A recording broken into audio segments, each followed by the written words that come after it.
actually sounded better on the recording. All right, everybody, hello. Welcome into our second day of the Melanin Minds Mental Health and Art Road Trip. We're doing Artist Talk Back all this weekend, centered and focused around our artists and their mental health journeys, more about their pieces, who they are, their experiences. I am LaGina. I am one of the co-founders of Melanin Minds, and we are on this awesome roller coaster ride. Hey, Martha. Hey! This awesome roller coaster ride of being individual founders of individual businesses, supporting each other, community showing up, and us being able to foster this and keep Melanin Minds going. So I'm going to hand it over to Mel. She's going to tell you a little bit about what we're doing, and then we're going to bring up two of our artists from this road trip we're on, our last stop, Chicago. So we had Blake last night. He talked about men of color, black men, and their mental health journeys. Very amazing conversation, Blake. Amazing. Thank you for being so open and so vulnerable. That was really good. It was healing. The room last night was healing, period. And so today, our first panel we're going to have is going to be with Martha, one of the artists and curators of this event, as well as Arthur, who is the artist in resident that is hanging all over these exterior walls and is also creating in the space right now too. So we're gonna have them up and we're gonna learn a little bit more about them and their mental health journeys. So I'm gonna hand this over to you.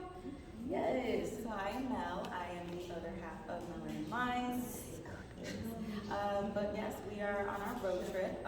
We are about 2 years old as a business, and as LaGina mentioned, we connected over our own mental health journeys as solo women of color founders, and specifically our food journeys, and that's why nutrition is one of our key pillars. But the short story of it is that we have hosted 2 mental health conferences out of Houston. That's our flagship event. We'll be there annually. 2023 dates will be announced soon. And this year we decided to hit the road. We gave ourselves a month off. We were actually supposed to be in Chicago in August. Things worked out the way that they needed to. We are here during Black Fine Art Month and partnering with Pigment Magazine. So yeah, we are on stop number 2. Our first stop was Los Angeles, which is where I am based out of. LaGina is based out of Houston, so that's why we're headquartered there. And that's where we incorporated, filed our paperwork, and our 501c3 pending. So you should see more events, and yeah, we hope to hit more cities. We're gonna keep doing a tour every year. And yeah, this is stop number 2, supposed to be 1, now it's 2, and we're just so grateful to be here, and to have such amazing art, like already in this space. Like, thank you Connect Gallery for hooking us up. This is a perfect ambiance and exactly what we wanted to bring. So yeah, I'm excited to hear from the artist himself and Martha as well. Yeah. Awesome. So without further ado, we're going to bring up Martha and Arthur, and let's kick this conversation off. Y'all ready? Come on. Martha and Arthur. Martha. Oh, that's going to be fun. Martha and Arthur. It's a little cold. It's chilly. Here, Arthur, you can put your stuff right over here. Why are you sliding away from me? Oh, I'm not glad. Perfectly in frame. Okay. All right, y'all. So again, y'all, this is Martha and this is Arthur. If you didn't guess by names, we never assume. I just want to first start off, and thank you for being here. Thank you for letting us crouch in your territory, because one thing that we know in some places and with some artists and art genres and everything else, it can get very egocentric and heavy and ugly, and we have not seen that here in Chicago, which is wild and beautiful, and we definitely haven't seen it from you, so thank you. You're Appreciate welcome. it. Thank you. And Martha, thank you for stepping up and helping us curate. I think in your head you always knew you were gonna help. Yeah, you knew. I was gonna help. Yeah. So I love that. I'd love for y'all to just tell us briefly like who you are and like what kind of art you do and how long you've been doing it. Okay. Who I am and what kind of Who are you? Who am I? Show them who you are. Who am I? I am Martha Wade. Wade Create. Always creating something. I like to share love and light through creativity, so painting us in a positive fashion, painting people of color and young people like looking up, achieving their dreams, whatever they want to do. How long? It's been about 10 years now, so I'm starting to get good, right? Almost 10,000 hours in, soon to become a master artist, but are you ever a master? Like, we're always working on it. Ooh, this is gonna be deep. She's trying to already die. Stay with me. Master artist. Yeah, we're Not always, yet, but you know, working towards that. Where you are. It's gonna be a thing. Arthur Wright, getitwright.com, plug in. Basically, who is Arthur? Arthur is a music-based artist that really is trying to explore all our beautiful music, both African American. I'm also interested in other genres, really just trying to explore music as a whole. And what I do is I just love special events. I love events like this and also live events. And I've just been working with that for a long time. My first impression was being a young child where my mother would frame my pieces, and I appreciated art from there. So I've been doing it for a while. Love it. So as y'all know, art and mental health journey. So let's dive into a little bit of the mental health journey of art, because we all know, just like we were talking about last night, there's something in every piece that you do where you're either pouring into it, or something is manifested, or you're pouring an emotion or thought or feeling into art. And that's why I thought it was so important to take this journey and have these opportunities to speak. Not only is it one of those things that you're pouring into it, sometimes people are looking at artists' work and don't understand it on the level they want to, and they wish they had the artist around to explain it, or even explain where their mind was at the time that they painted or created the pieces. And Martha, you and me this morning, we were having a conversation about like the realization of where you are with your art and letting go to move forward in art. And when you're not letting go, what does that mean? And I'd love for you to like elaborate around just that thought of being still in time, looking at art and trying to let go to move on, to create more, to release more. Okay. So if you're not ready yet to make new stuff, I'm looking at all the things I've created, feeling appreciative that I made this much work. Because it always feels like it's not enough. Like, you gotta get better and better. It's not, you gotta do more. But then I'm like, wait a minute, you've done a lot of artwork here. So I haven't wanted to make anything new, but it's okay, because I can rest for a minute. And that was our conversation, is about resting and what different types of creation looks like. And Arthur, you walked up to me this morning, I wasn't even ready, and he goes, well, what are you doing next? And I didn't even, and he pointed back to my pieces that I had hanging up. And I was like, I don't know. So my question for you is, what are you doing next? Because you have at least, what'd you say, 7 years of artwork in this room. Yep. And it's transcending. It looks a little different, but it's from the same hand, and it tells stories. And over 5 years, it means it's different times in your life, right? Yeah. And different things are happening. Yeah. So for the people in this room, if you're not here, again, but could you kind of just describe like the journey of the art and why you hung it up where you did in this room? I just want to give a shout out to my daughter, Aisha. Things got started with her. And this is a drawing done, a painting done, 2007.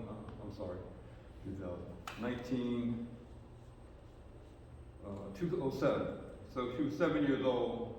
I stole her work, and we started out as a drawing. She couldn't say anything about it. And then I painted. So basically, things got started through her. And now the narration is, of course, larger, more focused on music. But she was my inspiration to get started as a fine artist, really seriously. And I asked her one day, I said, sweetheart, and this was about at 5. I said, sweetheart, what should I do? And she said, well, Daddy, you need to learn how to pretend. And I said, well, so she explained it to me. She said, well, you just pretend that you are this artist. You pretend that you understand what you're doing. And you pretend, and you know, it's just what we do. And so I took it serious. Yeah. It was like advice from an older person that I respect. And so from that point on, what you see in the room are things that I took more seriously pretending to do. And to this day, if I ever get depressed or if I ever have a bad day, I go back to that. I say, oh, I could pretend. Ooh. Wow. Okay, so this artist talk is now done. No, I'm just kidding. No, but I mean, when you talk about pretending, all of our pieces have a storytelling element, right? And sometimes, and I've realized as an artist, and I'm about 10 years in, I respect you because you lean into this and you're doing this and you're not new to it, you're true to it. Like for real. And you know, when I'm standing and I'm talking about a piece to somebody, sometimes as I'm talking, I realize why I painted it. And it's not until I'm talking about it. And again, it's like about creating intentional spaces for this kind of stuff to happen. So tell us about when you're describing your work to somebody, like what goes into that? Because Dana even tells me that when you're pricing your art out, it starts from even the thought of the conception of the piece all the way to the moment you sell it. That she says that for her, right? That's what she does. Yeah, that's her. Now I need to know I need to know from you what you do. Well, I used to try to explain it, like what you see right there, right? Yeah. I'm like, well, this little part I did this and that, I did that, and this is, I'm not gonna age myself, but more than 10 years ago, right? At college, when I'm painting my first couple of things, and I remember the professor was like, that's really hard what you're doing. You're like getting too into what you see. Tell us how you feel. How did you feel when you were painting it?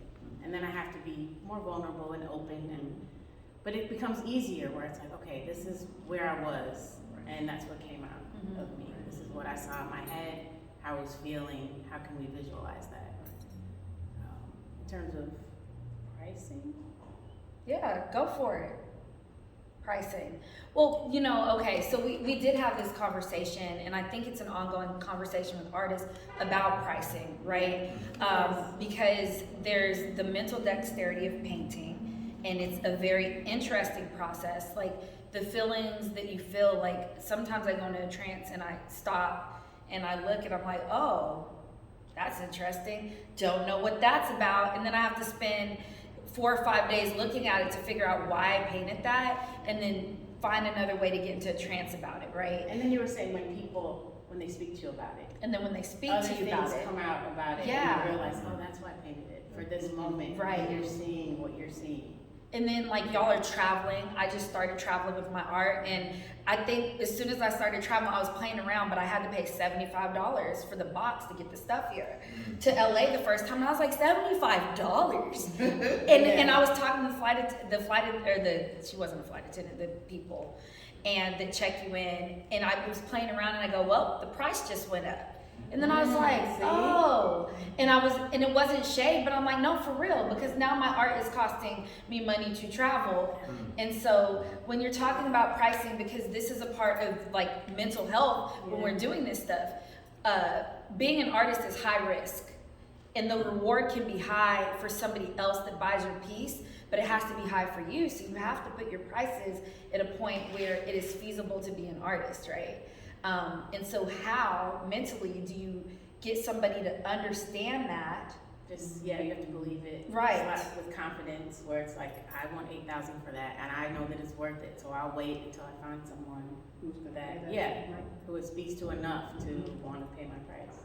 When I started though, I was scared to put certain prices, and I had galleries come up to me like, you should double all your prices. And I'm like, what, are you gonna buy it? You're just saying that. But now I find myself saying that to people. I'll meet artists like you, and I'm like, what? You're gonna, 600, what are you doing? No, we're gonna put this at 12, and then I just think that's too low. Yeah. So, I mean, but you know, that's that kind of level when you're talking about, and the reason why I said I respect you is because that 10-year span, right, that you're saying, but it sounds like it's a lot lot longer. You're talking about college too and the original works and stuff. But you just sit down and you're like, no, and this is why, right? Yeah. And I laugh because originally Dana was like, what? 30%, you need to go up 30%. And I was like, 30%, oh my God.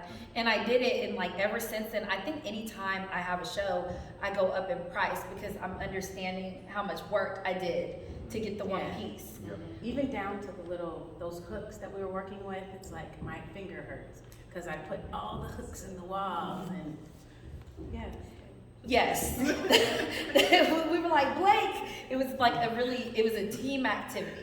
It was definitely a team activity. So Arthur, I want to talk to you about healing through your art. You came back to Chicago. You were born and raised here. You left, or you were born here, right? Mm-hmm. You left, you came back, and I met one of your people in the art world last night. He's a collector, and you were talking about how when you got back, art pretty much saved your life, right? Yeah. What do you mean when you say art saved your life? Because sometimes people will be like, this saved my life. And you're like, did it? Or are we being like figurative or literal? So talk about that part of your mental health journey when you realized that art was something that you needed to literally stay here. Well, it really began with, my daughter Aisha, she lost her mother at the age of 3, so don't make me cry.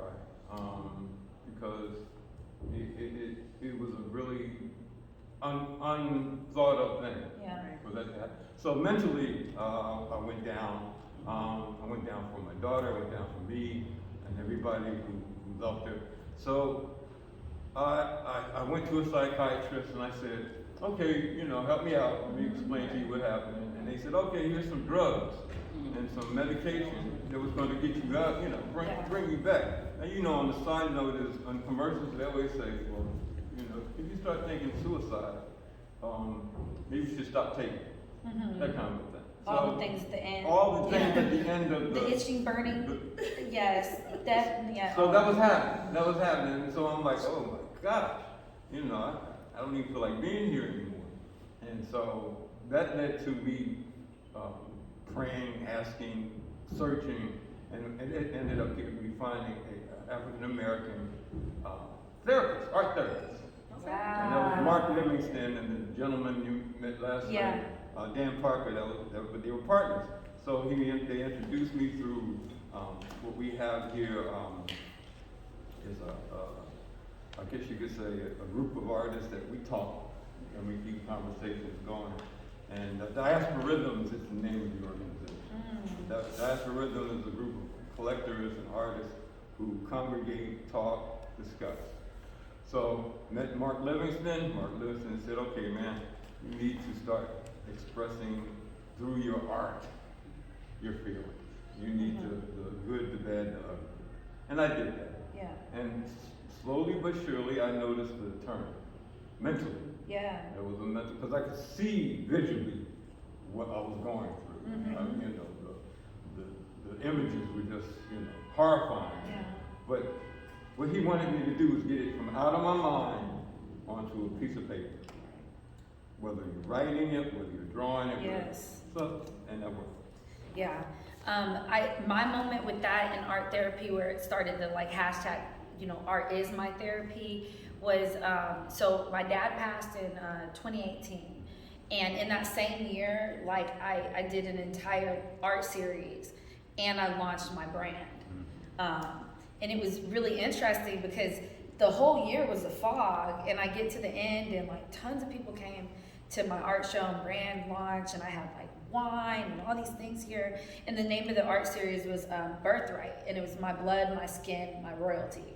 And so everything I painted was blacks, golds, and reds to reflect my blood, and then my skin and my royalty, my natural royalty of gold and of Mother Earth and all that stuff. And looking at that entire series, it was like this storytelling of all the pain I was going through. And one of the pieces, and it's I don't think artists do this too often, especially when we realize, oh, all this mental stuff is worth money. Slap a price on it, get some really good prints, and remember it as it's hanging at somebody else's house. But what I did is it's a piece that I put in the series and I display places, but it's not for sale. And it's called A Battle Never Won. And it's like the story of me and my dad and his transplant. And I was like, do you have pieces like that where you're like, whoosh, I did, that's me? Yeah, I have one that's in my storage. I just saw that it's not for sale. And I did it a long time ago. And it's dark. It's like, this woman kind of trying to figure out what's going on and just a lot of emotions, not knowing where it goes. But I love the piece. It used to hang in my room, but now it's in my storage. But Yeah, mine hangs in my art studio, and I love the piece. Yeah. But like, I just recently took it down. I was like, that is really dark. Yeah, and I looked at it like, whoa. I hadn't seen it in a while, and I'm looking like, oh, that's a lot. Yeah. That's a lot. Yeah, and it plays into things because I even, when my dad was living, he came to an art show and he goes, your pieces are dark. And I was like, he goes, this is all you, because I'm like, you're rude. Like what? I had to bring the show to you too. You don't believe your daughter did this stuff? You're rude. But like everything I had hanging up, he goes, this is all you. And I'm like, yes, sir. He's like, everything? And he's like, you were dark, Ray. And I was like, but the colors, they're so poppy. He's like, no. So I appreciate y'all sharing that. So from that and from putting all those emotions in the canvas, how do you take it back and make that healing through your work? I mean, it's healing just in the act, like Arthur said, right? Getting it out. And then it's that feeling of, wow, I created something from nothing with my own two hands. Yeah, So- and the imagination of it. Yeah. So from that, after we pour all this stuff into the art, we done the pricing, y'all, we done did all this stuff, and you have shows. And so this is now the small business owner portion of this, right? Because you have to understand pricing, and you have to post, and then you have to do a newsletter, and we have LLCs, and you have to consider You taxes. have to go live, apparently. You gotta go live, all the things. Shout out to Blake and Angela, thank you. Pigment Magazine, thank you all for going live. But so what's the next thing is you have the special event, and people want you to invite them Personally, one by one. yes. Let's talk about it. Okay, let's talk about it. Because it's a lot, right? We're erecting a whatever foot by another foot window into your soul, right? So we're in Arthur's soul. And then within that, it's like, Arthur, can we put our little soul We're like, in the put our middle of soul your in your soul. No! And people walk by like, oh, that's cute. Or sometimes they love it and it speaks to them.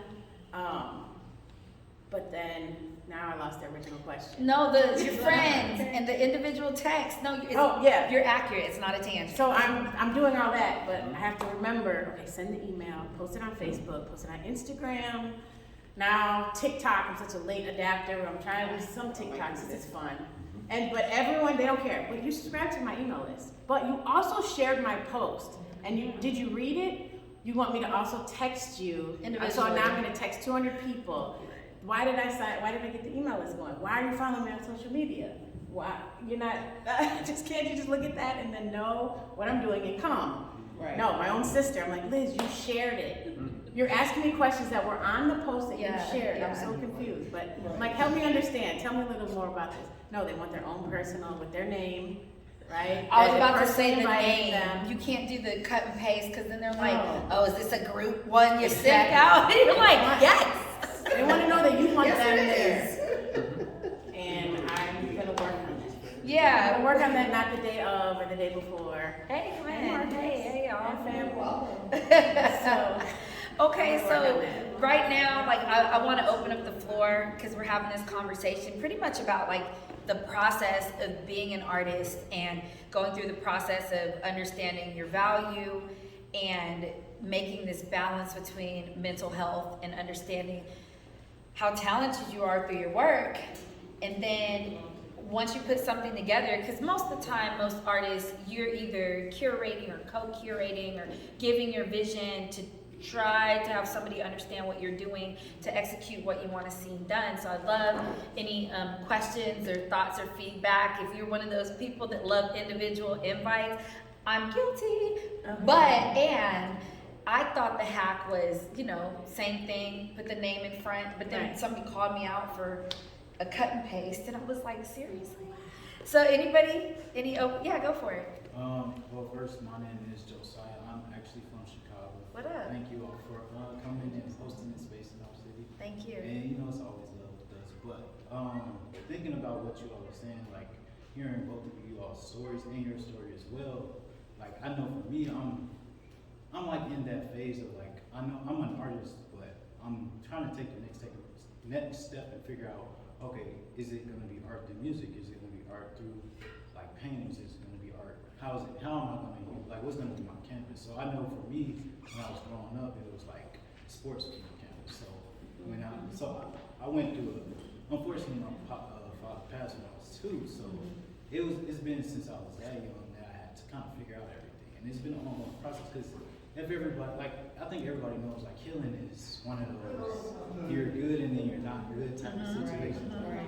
Things happen. So first it was sports, and then I went to school, and then it became music, but it was also still sports. So then music became like the thing I really wanted to do because I was like, sports is something I want to enjoy, not just do it for, I want to, because I wanted to go pro, and I was like, no, I'm not going to put so much into it because it's like, I'm only really doing it for the money, it's going to take away the love for the game. So I want to be involved, but not in that sense. So then it was like, okay, music is the thing. So I'm in this process now. I'm working on a project. My second one is artist because officially I started like recording as an artist back in 2019. So I was dropping music, I was doing freestyle, I was just doing different things. And so I'm getting ready for my second project. And so I've been looking to find like inspiration and figure out, okay, what's the direction I want to go with this project. And so lo and behold, like I feel like the best things in life are the things you don't expect. So like I was telling Martha earlier, my sister told me, no, my bad, I was not telling Martha, I was telling someone else. But my sister told me about this event, and I didn't know until she told me, so I came here, and now it's like hearing these stories and connecting with everybody in here is like, okay, this is gonna help me figure out my inspiration, and like, and then I wouldn't have expected because I didn't know about the event, so it's just like, thank you all for this, and that's all I wanted to say. Like, Thank you. We appreciate that. I mean, Arthur, you're a musician and you do art. And I think me and Blake were talking about this outside yesterday. Like, once you're creative, you find ways to create. And so when people say, like, what kind of art do you do? It's like, I am the art, right? Like, because you find your first and secondary. And I told Arthur, as talented as he is at this, like, he said something in a live before the event, and I was like, but I feel like this is your talent. His talent to me, the Ace talent is like orally giving stories, and the way he describes stuff like stays in your head. And for me, I'm like, I'm an artist, I'm hanging on the wall, I have people that collect my art, people that come and travel and see me, it's cool. Now I'm officially have hung in the Connect gallery with real famous artists in Chicago, so the price goes up, right? Yes. And I feel like my real talent is like interviewing and talking to people and everything. And so I hear you when you say that. And I'm not sure it's actually an either or, but I'd love for you to talk about that.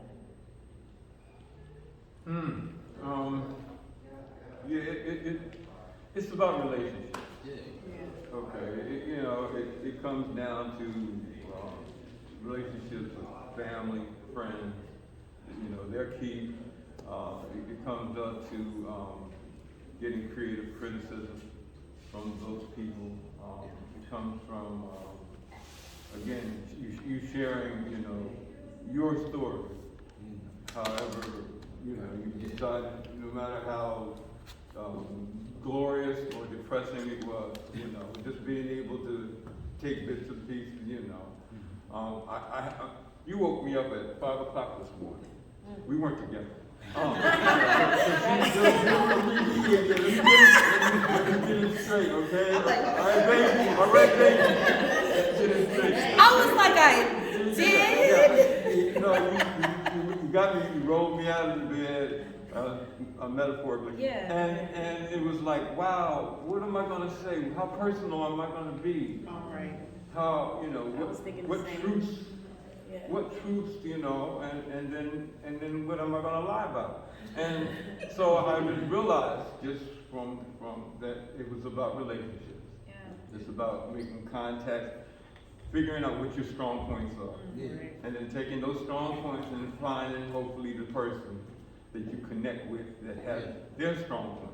Yeah, and for me, not to cut off, but like for me, the past year, like to your point, relationship, I've been doing not even just the past year, like really the past since COVID started, really, and even before, like I've been evaluating all of the relationships, like family, Yeah. like, I think we all you, have. you claim, like you say you're my friend, and like I believe people when they say, oh, I'm your friend, Yes. but then when things come and or like, oh, I got this event. Oh, I might make it, but I might not. Like, speak on you it, kind please. of start to really get to understand like where your place is in people's Right. lives. Yeah. And you can't take it personally, of course, but it's also like, well, this is something I want to do. Like, I'm not just this person. Like, oh yeah, we met from like we were in college and so we turned up together and we became friends like that. But I'm also deeper than just. We turned up Yes. in college, you know, like I just feel like as we get older, we start to really understand. And I'm only 28, but I feel like for a 28-year-old, I've been through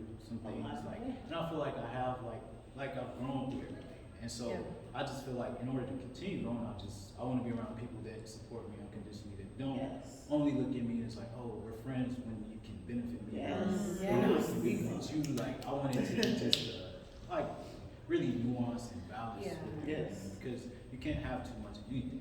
Like Right. to be truthful, like you can't overindulge. So you just want to find and like Yeah. develop Sure. those relationships. Yeah.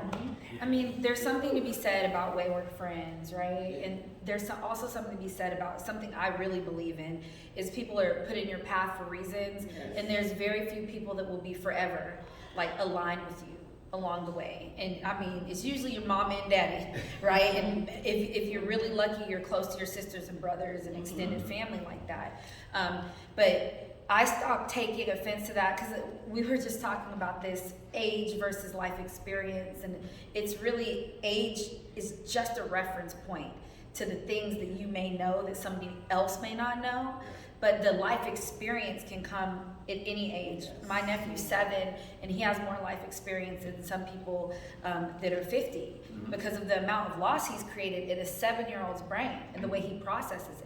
So when you think about all that kind of stuff, and back to what you were saying about relationships, it's intentionality behind it too. And getting out of your own way in art and as a human is super important, because sometimes people think that I'm intentional with my relationship with Martha. Like, I'm like, you know, Art, these are the things I want from you, but we've been communicating in the act of love the whole time, right?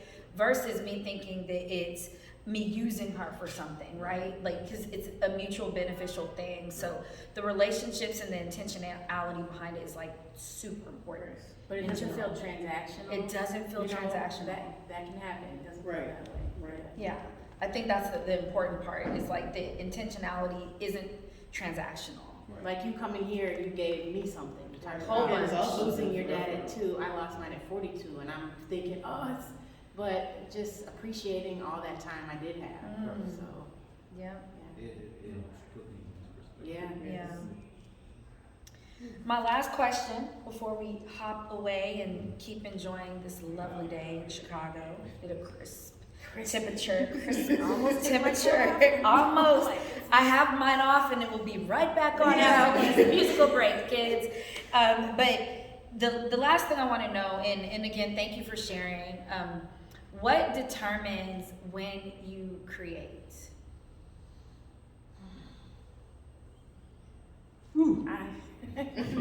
I want to be that person that's like, do it every day, just a little bit every day. Risha, shout out to Risha, I love you.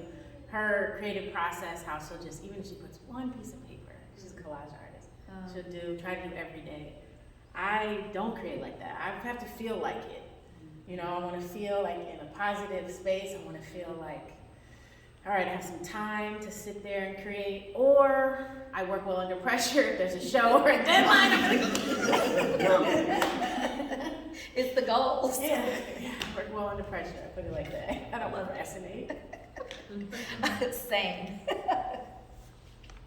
Well, for me, so my partner is an artist, Candace Hunter, and basically she can turn it on, turn it off, kind of a thing, and I'm like amazed, you know, that I can witness somebody could do that. And for me, it's like, you did what? You know, you got yourself up and you said, I'm gonna work on this and I'm gonna work on it for a couple hours and you take a break, come back to, and so I'm now, the process is, if I can just get 5 minutes in, if I can just get it started, you know, and that's a chore, and you know, that's like sometimes very hard, just to say, okay, I'm gonna take 5 minutes out of my day. Right, no, you're right. And sit at the table, focused on this one idea. And if I can just get started, I find out that I can almost put hours. But if I can, but just convincing myself, 5 minutes. I told an artist recently, he asked me to mentor him. I said, man, if you could just do 1 minute, if you could just get that 1 minute in there, and just, you know, pencil, pen, what? 1 minute, start. You'll find out you made it to 5 minutes. You find out you made it to a half hour. You find out That trance. You just, your focus, I can contest directly to that because I literally just got out of my little funk that I was going through and creating because being a father, being a partner to my lady, being a full-time artist, being all these things simultaneously, I forget to make a space for me to create. Or I make excuses all the time as to why I can't do it. I can't do it because I'm at home. I can't do it because the baby gonna be around. I can't do it because I'm not in the right headspace. Or I can't do it because I don't know what I'm gonna do. It's always a reason. So just get something started and then the ball gets running. And that's really my creative process is just start, like you said, just start something. Whatever it is, a handprint, just pull out the paint. Like really, sometimes just pulling out the color palette will get you to. You're like, I can't let that dry. I gotta do something. I You think get a lot desperate. of times too, like when we see that piece that we started sitting there, it's more inspiration to finish it as opposed to looking at that blank canvas. Because that's intimidating to me to look at. Wait, no, why didn't you do this? Why didn't you start? But seeing a half painted little boy that I'm working on right now, and then I'm like, no, I have to finish him. He's gotta have his body now. So that just start factor is a big thing. And I feel like we're creating when we're not painting.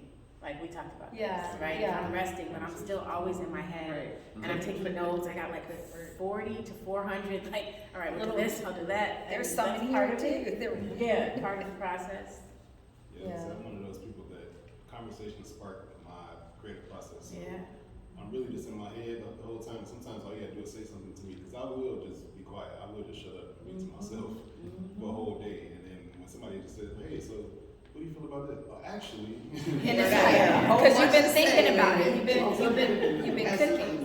You've been cooking on That's it. what I was like, this, and then it just kind of spills out and it turns into a whole thing. And it's, oh, thank you, I needed this. And they're looking at me like, I didn't ask you you this that. always. Okay. Like, okay. Absolutely like that. Yeah, sure. But do you guys feel like the best artwork is when you create it for yourself, like not a commission or not a deadline for a Yes. show, or not because someone said paint on mental health or whatever. it Yeah. is. You're just I did not say that, y'all. you're just like painting for you. Yeah. But those Yeah. they're like harder to get to that. But that's where I want to get back to. Okay, I just want to paint just for me. And I'm gonna do just start from scratch, right? Not be Right. intimidated by the piece of wood or Yeah, canvas. yeah.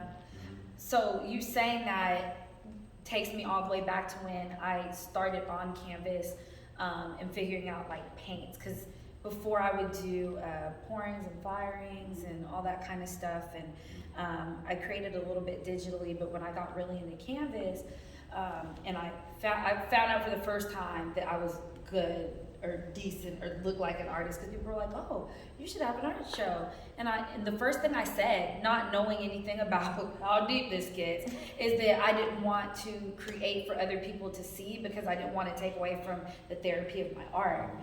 And now I understand that more than I did when I said it. Because like you said, Blake, sometimes the business of the art takes you away from the creation.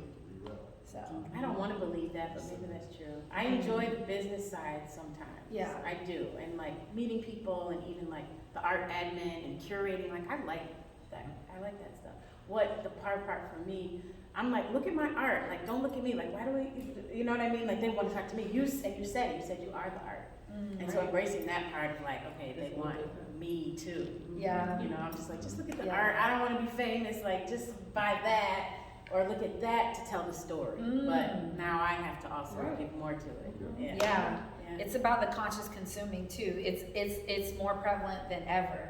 So it's about the story and the person that created it and their story and why they created it. So we're gonna stop. Okay. We're gonna stop. I appreciate both of y'all. If you have been enjoying this, if you're enjoying the art show, we do have Pigment magazines and Melanin Mind stuff. Please donate to us. We are a self-funded mental health organization, and this entire art show, these talks are free. The artists are donating their time, so please donate. You can go to melaninminds.org. You can scan the QR code if you're in here, and we appreciate everybody for coming. Arthur, thank you for being so open and honest. Thank you for receiving me. Thank you. Just period, poo. All right, y'all. Melanin Minds Mental Health Art Road Trip number 2. Stop. I said all that backwards. That was dyslexia coming to light. All right, y'all. Melanin Minds Mental Health and Art Road Trip 2022. Stop number 2, Chicago. Thank you, y'all. Peace. So